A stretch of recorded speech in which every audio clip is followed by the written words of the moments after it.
All right. Well, as you just heard, Israel and Iran are continuing to attack each other. But there are a couple things that I want to point out here that I see as very important details as these strikes are literally happening right in front of our eyes and what we can see. But there's a bunch of stuff behind the scenes. And I think this should be a lesson, especially to any of the neocons, the John Boltons who've never met a war they don't like. America didn't strike anything. And obviously they made it very clear with both Secretary Marco Rubio and Trump posting statements last night. Marco Rubio said, quote, "We're not involved in strikes against Iran. Our top priority is protecting American forces in the region. Let me be clear, Iran should not target the U.S. interest or personnel." And Trump also put up on Truth Social, "I gave Iran a chance after chance to make a deal." But Donald Trump, I'm thinking about this and I'm like, did he just outsource the destruction of our enemy? I mean, it's always, in the past, and especially, look, I was a SEAL for 9 years. Okay, in the past, it's always been us who's been doing the heavy lifting with our dollars and our soldiers' lives at risk. None of that was expelled here. And the enemy of America was, in large part, disabled. But Israel's saying Trump maybe knew about it or he was okay with the strike. Look, I only point this out because of when the strikes happened. Check this out right here, okay? If you didn't see this, quote, "Trump tells Iran, make a deal or it's war," and that, look at that. Look at the date on this, April 11th, okay? So April 11th, the strikes happened the day after the 60-day mark. Maybe not a coincidence there. Here's what Trump sees, though, which I think is every Democrat and honestly a lot of Republicans fail to realize. The number one talking point on this issue is that, you know, the Democrats are just saying, "Oh, this is Trump's fault that Iran is getting a nuclear weapon. Trump tore up, the Obama's nuclear deal, the JCPOA agreement, which allowed Iran to work towards building a nuke." That's always what they say. But as with most things Democrats say, and most things that come out of their mouth, not entirely accurate. In fact, most of it's complete garbage. In fact, none of this is Trump's fault. They've been working, Iran's been working towards a nuke for almost 5 decades. To understand this, the country that shouts openly like death to America and Israel, if you want to understand this, you got to go back to 1980. Iran secretly revived their nuclear program in the 80s. They lied about it on a national stage until 2002, when one of their reactors was revealed by a political dissident. Okay, this prompted Iran to ramp up enriching uranium towards weapon grades, which they told the world they weren't doing.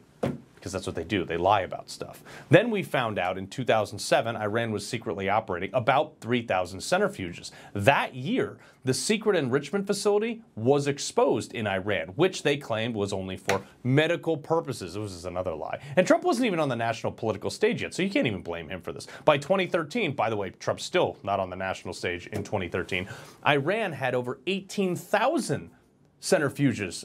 They had enough enriched plutonium, if further enriched, for one bomb that could be obtained in a matter of months at that point. And the world order just completely freaked out, pushing Obama to do something. He had to do anything. So they came up with a stupid deal. Now keep in mind, all this was happening in defiance of already in place international agreements and inspections requirements. Then, in 2015, Obama's last year in office, along comes the Joint Comprehensive Plan of Action. That's the JCPOA, the Obama's Iran nuclear deal that the left praises.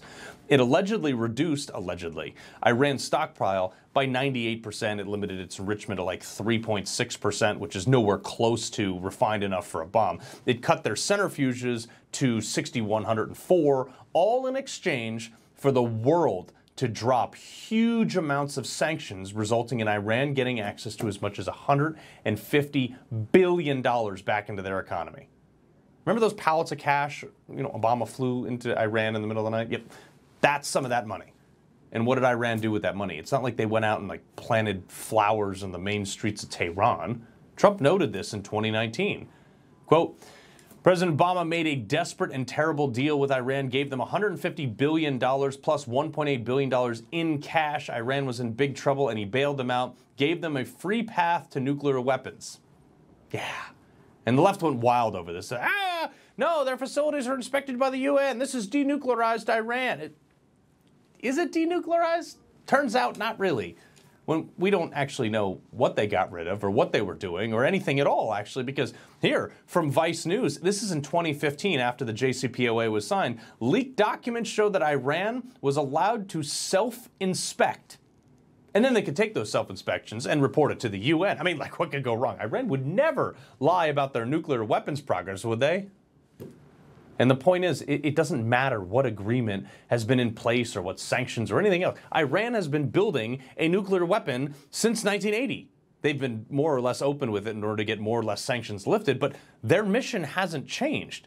And since they chant death to Israel and death to America in their streets openly and have largely failed to adhere to any nuclear enrichment guidelines, Israel just decided to blow up all their facilities and kill a bunch of scientists working on it, which I'm fine with.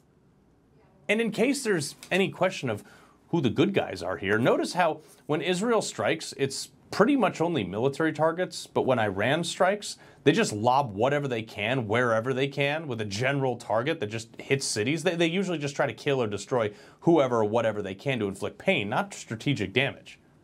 Look, this is a war we don't have to get roped into right now. We literally have to do nothing and watch the enemy of the United States get completely decimated. So before any of the neocons or any of the senators or congressmen who are warmongers jump in and say, hey, I want to do this, I want to do that, why don't you just sit back, do nothing for a change, have a margarita, and say, hey, thanks, Israel. I've been in and out of a lot of war. I'd like to avoid it with American lives as long as I can. And the more we get out of Israel's way, the less we're going to have to worry about this, which means less U.S. military, less money, and less troops in danger. He loves the Constitution. He fights for what's right. He hates the bad guys. He's a freedom warrior. He's your freedom warrior. Watch Carl Higbie every weekday on Newsmax.